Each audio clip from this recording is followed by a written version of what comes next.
Om Namo Bhagavate Vasudevaya.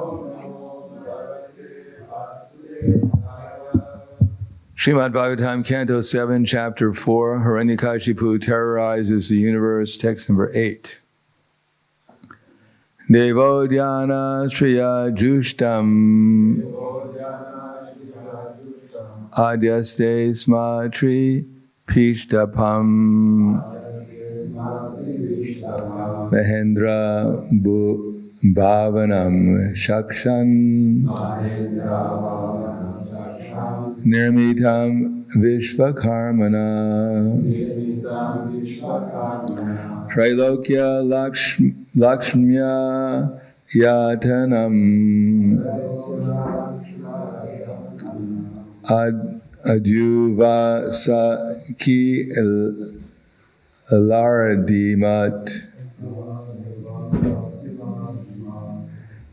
Devoyana Shriya Jushtam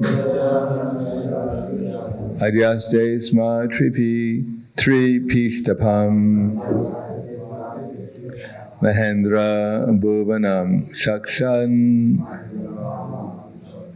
Nirmitam Vishvakarmana Trailokya Lakshmya Yatanam Adjuvasakilardamimat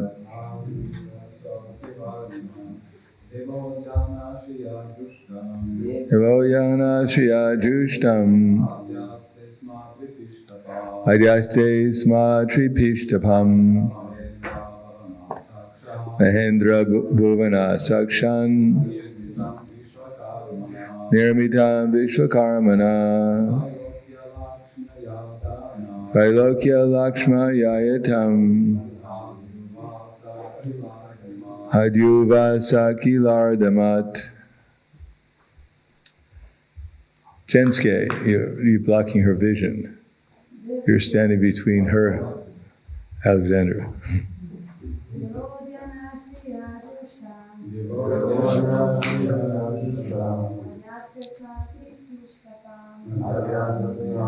Please to come.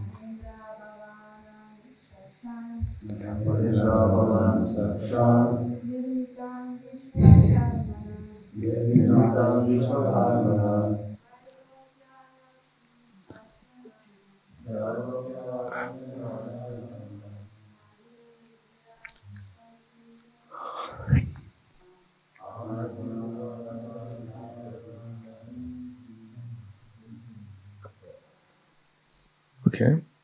Deva Udjana of the famous garden of the demigods.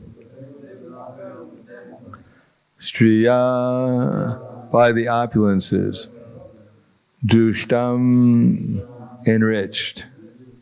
Adyaste Sma remained in. Tri Pishtapam a higher planetary system where various demigods live.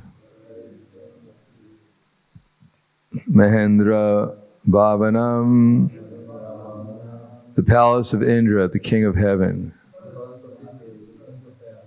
Sakshat, directly. Nirmitam, constructed. Vishvakarmana, by the famous architect of the demigods, Vishvakarma. Trilokya, of all the three worlds, Lakshmi Ayatanam,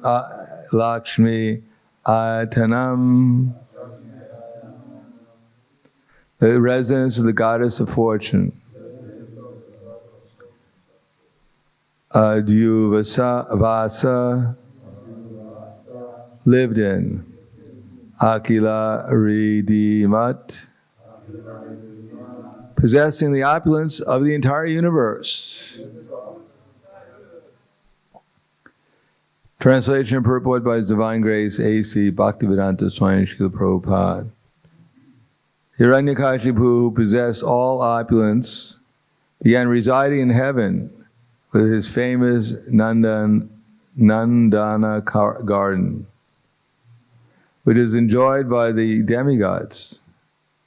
In fact, he resided in the most opulent palace of Indra, the king of heaven. The palace had been directly constructed by the demigod architect Vishvakarma and was as beautiful made as if the goddess of fortune of the entire universe resided there. Purport: from this description, it appears that all the heavenly planets of the upper planetary system are thousands upon thousands of times more opulent than the lower planetary system in which we live. Vishvakarma, the famous heavenly architect, is known as the constructor of many wonderful buildings in the upper planets, where there are not only beautiful buildings, but also many opulent gardens and parks, which are described as Nandana Devodhyana, gardens quite fit to be enjoyed by the demigods. This description of the upper planetary system and its opulences is to be understood from authoritative scriptures like the Vedic literatures.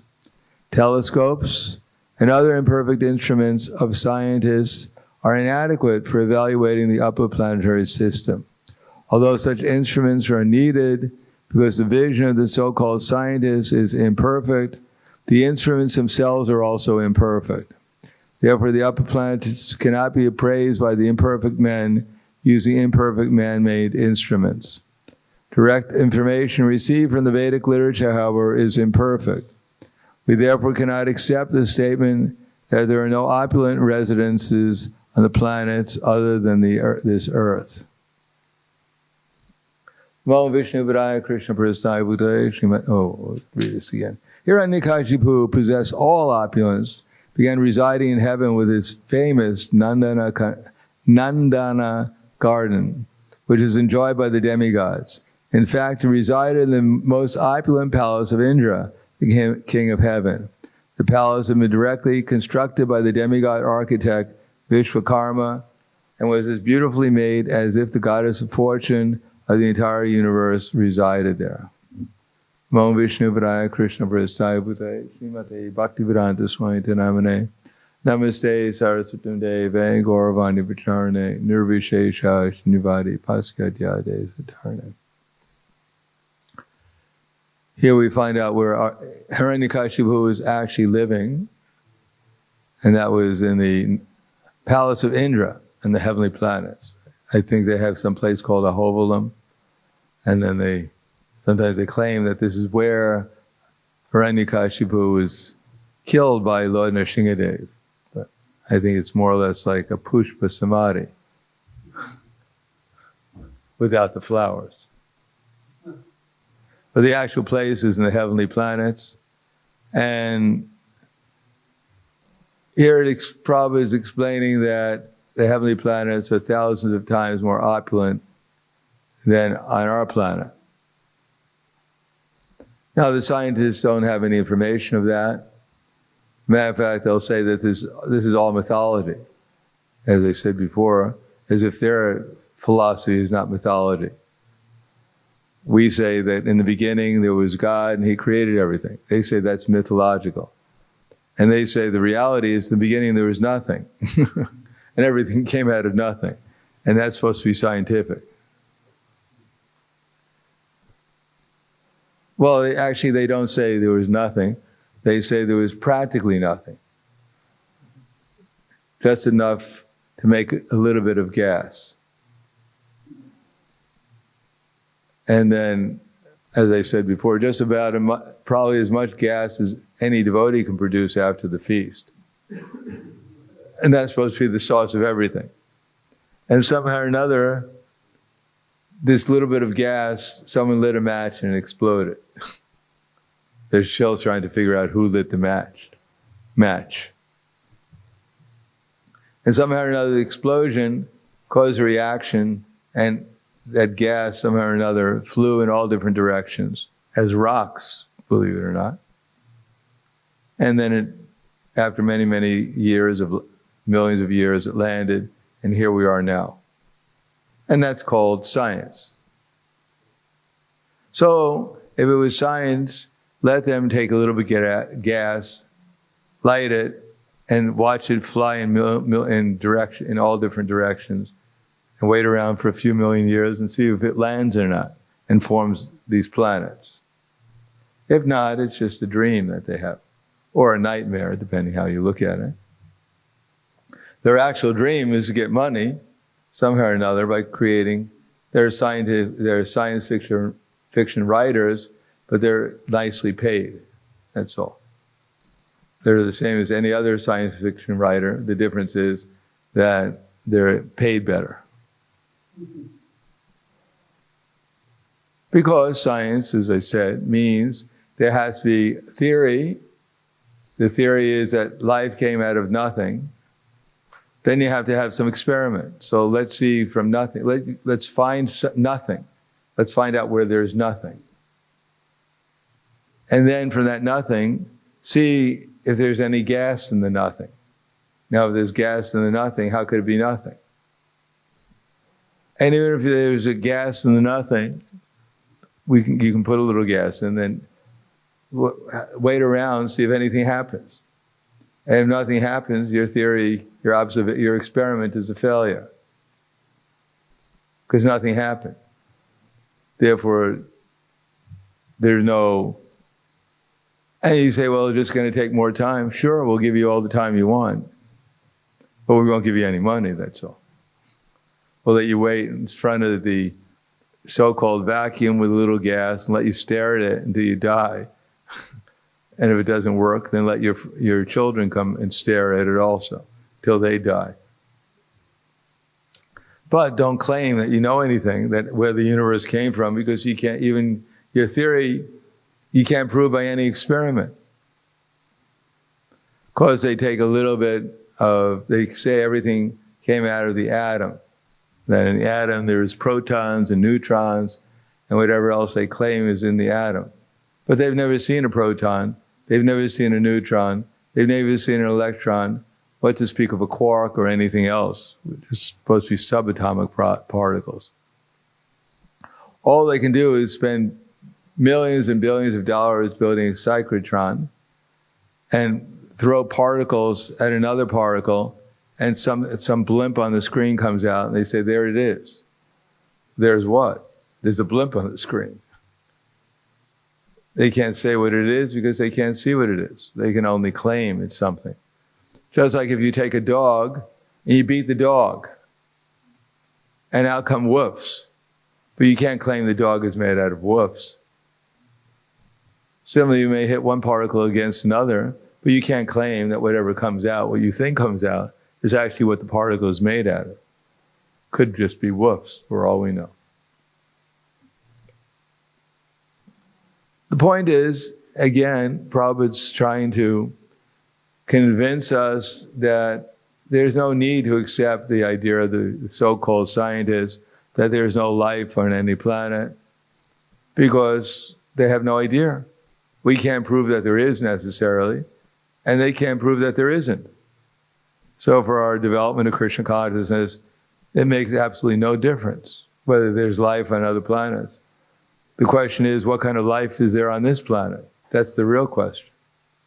That's what we have to try to work with, the life on this planet, to make it into human life. They claim that there's no human beings on other planets, and we wonder how many human beings are on this planet.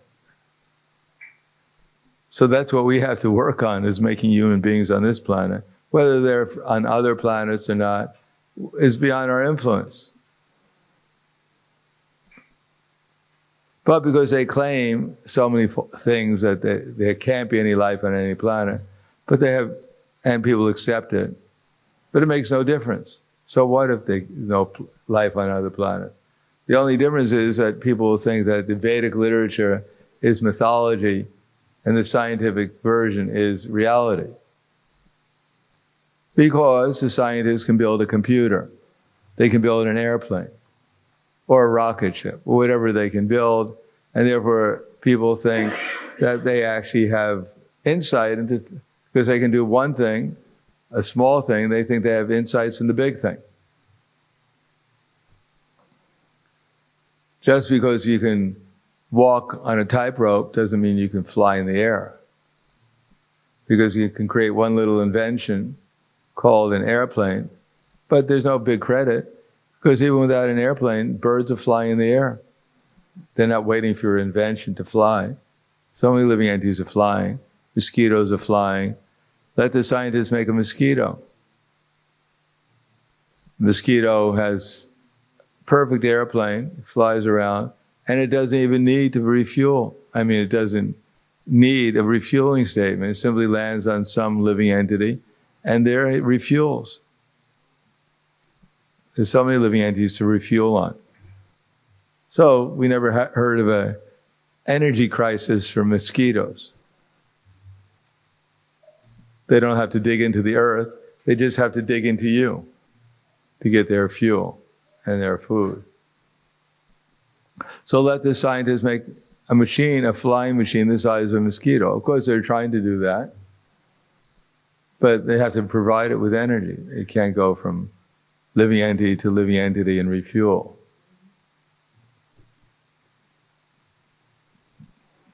Let the scientists make, as we said, a male machine and a female machine. And when they get together, they make another machine. The scientists can't do that. But Krishna did that. He made a male. In other words, if the scientists can make a male Rolls Royce and a female Rolls Royce, and when they get together, they make little Rolls Royces, then everyone can get a Rolls Royce. You just give it a little gas and a little oil, and it grows up, and everyone gets a Rolls Royce. So they can't do that. But Krishna did that in 8,400,000 species of life. Unfortunately, they don't give Krishna any credit because they're envious of God, that he can make such a universe that they can only wonder at and speculate on, but he's actually did it. Let the scientists create a machine, you put in grass on one end, and on the other end comes milk. Wouldn't that be a valuable machine? You wouldn't have to worry about food anymore. You just go out and mow your lawn, and you have your food for the week. The scientists can't do that. But Krishna did that. The machine is called the cow. Unfortunately, they don't appreciate the cow. Instead of giving the cow the Nobel Prize for chemistry, they kill the poor cow because they're envious of the cow. If we look around intelligently, then we can see how Krishna has created, even on this planet, so many wonderful opportunities and so many wonderful arrangements for life on this planet to develop. So why would we think that such a creator created all these other planets in the universe, what, just for decorations for us? That's our egocentric understanding of everything. Everything here is just meant for our happiness, for our pleasure and entertainment. The moon comes up in a certain time, the sun comes up for our entertainment. But that's not why it's there. It's there for Krishna's purpose, not for our purpose. And therefore, with a little intelligence, not only we can understand we're not this body, the presence of the super soul, we can also understand the presence of the Supreme Soul. And with a little further investigation, how they all fit together and what their purpose is. But the scientists, they can create mechanical machines basically meant to kill people, to destroy the world. Even if it's not meant for that, that's what it winds up doing. From their genetically modified organisms to their factories producing iPhones and other things, they get some temporary benefit and a lot of destruction from the whole thing in terms of human misery, in terms of air pollution, destruction. So they're very proud of their so-called progress, but actually they're ultimately progressing towards destruction. Because etam drishtim avashtabhya, nashtatmano na buddhaya, pravanyuga karmana shaya jagato hita. Because they think asatyama pratishtam te, tagaro hora nishvaram, aparash param sambhutyam, kimanya kama haituka. They say that this world is completely unreal. It has no foundation. there's no God in control, is produced of sex desire, and has no other cause than lust. So that's how we've been trained up. That's our education for most people for decades. They're trained up like that. So we're still thinking, how can all these brilliant scientists be wrong? How can my mother be wrong? Or my father? Or my friends? Or television? Because we've been, I could say brainwashed, but actually they've washed our brains away with all this false knowledge based upon people don't have experience, but simply constant propaganda with the whole idea of you can only get a job, you can only work if you support this system of ignorance. And therefore they brainwash everyone. And see how easy it is that someone gets, this flu comes around, a kind of flu, and they're able to close up the whole world, the whole planet Earth, practically speaking, that we know of, simply on the basis of fear by their modern propaganda. And of course, undoubtedly there's some kind of virus, whether it's man-made or a biological weapon, and undoubtedly, unfortunately, it kills people, but they don't mind killing many more people by starving them to death. All in the name of scientific advancement and, quote, protecting people. So these are our so-called friends who are trying to protect us. It's like the butcher who has a knife and he puts the poor animal on his lap. The animal's thinking the butcher loves me, he's trying to protect me. But the butcher's just wanting to cut off his head. So that's the material energy, is making arrangement to give people their karma. And therefore, because in the age of Kali, people are in ignorance, therefore they believe false propaganda, although they have no experience themselves, unless they're abducted by some alien. But they have no experience of whether there's life on other planets or not. But they accept the version of the so-called scientists who have no experience either. Or they say they went to some planet and there's no one there.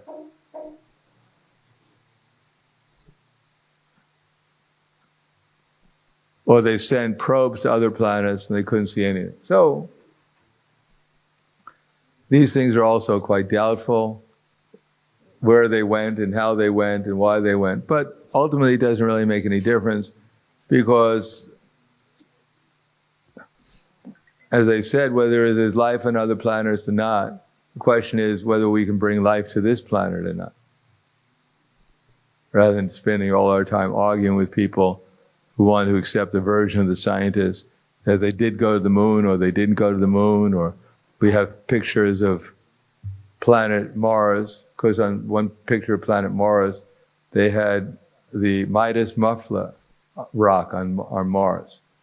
They had one picture of Mars that they supposedly took, and in the picture was what's called a Midas muffler. There's a muffler is what you put on the end of the exhaust of a car, so it doesn't make so much noise. And there's a very popular brand of mufflers, muffles the sound, in America called Midas. And it looks very distinct, what it looks like. So when they took a picture of this, what was supposed to be Mars, they found something there that looked exactly like a Midas muffler. So they called it the Midas muffler rock. They're never going to say, all right, we got caught. Hands up. We surrendered. They just call it a rock, the Midas muffler rock. Just like in the moon scenes, they had rocks in the background. But I guess, they didn't want to spend so much money, so they had the same rocks in different scenes. Same background in different scenes. So the so-called astronauts are in their rover traveling on the moon, and there's a whole background scene of rocks in a certain formation. And the next scene, they're in a completely different place next to the spaceship, and the same scene is there in the background. I guess it was a budget film. Or else the rocks, the mountains there, on the so-called mountains on the moon, were so ecstatic they wanted to get in the picture for the folks back home. So in different photographs, they kind of moved over. Hey, you can take another one. Yeah, let's move over and get in that one too. They're waving to their friends back on Earth. So I'll stop there. Thank you. Any questions? Yes. Hare Krishna. For going to higher planets, one has to elevate one's modes. One has to be in higher modes. Yeah. And elevating one's modes usually means being more disciplined and self-controlled. So once I was asked a question that we see that the demigods and Gandharvas and Apsaras, they have such free attitude towards sex. So how come that they are in heaven, which is supposed to be purer, and they have so many stories about their sexual escapades there? Where is their sense control or higher mode of self-discipline? Well, it doesn't. The stories we get are about their sense gratification. That's probably more or less allurements to go to there in the first to become disciplined. I mean, generally that's what happens. People spend a long time to become disciplined. And if they don't have a spiritual objective, when they get the opportunity, then they try to enjoy. It's called bhoga tiyaga. So they save up their pious activities, and when they go to the heavenly planets, then they have freedom to enjoy, because the laws of karma don't work there the same way that they work here. They're only going to be there for some time, and they're going to fall back. So they make the best use of it, of the time. They don't really get karma for their enjoyment, material enjoyment. They're just living out the karma, their good karma. Now, on the other hand, in the heavenly planets, there are sages who are actually trying to become elevated to higher and higher planets. So if you go to the higher planetary systems, depends upon what your mood is, what you're trying to achieve. If you're trying to achieve better enjoyment, then you're given that opportunity. If you're trying to achieve spiritual progress, you're given that opportunity too. Anything else? Thank you very much. Grandaraj Srimad Bhagavatam ki jai. Srila Prabhupada ki jai. Gaur Premanande.